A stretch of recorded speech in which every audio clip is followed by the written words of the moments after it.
Halo Sobat Pena Katolik, jangan lupa like, comment, and subscribe ya channel YouTube Pena Katolik. Terima kasih.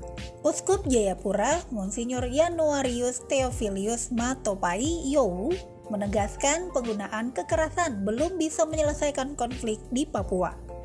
Kekerasan yang dimaksud di sini adalah intervensi militer dan represi dari pihak keamanan dalam penanganan isu keamanan di Papua.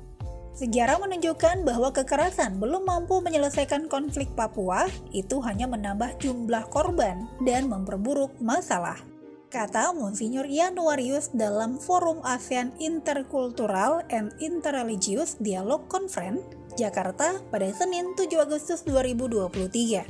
Monsinyur Januarius mengatakan ini sebagai pemuka agama di Papua berusaha mengedepankan aksi tanpa kekerasan dan dialog.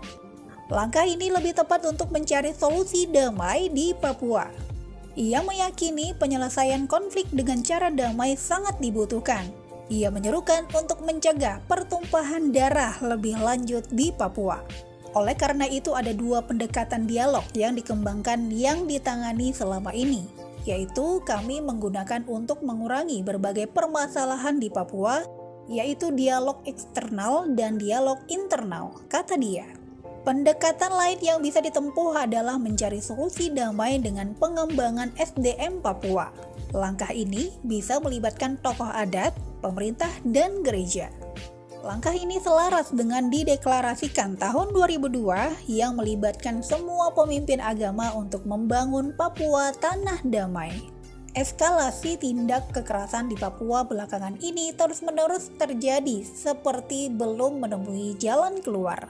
Gugus Tugas Papua dari Universitas Gadjah Mada mencatat sejak sedikitnya 2.165 korban jatuh dalam kekerasan di Papua antara Januari 2010 hingga Agustus 2022. Jumlah ini terdiri dari 1.668 korban mengalami luka-luka dan 497 meninggal dunia. Namun, jumlah sebenarnya korban diprediksi jauh lebih besar.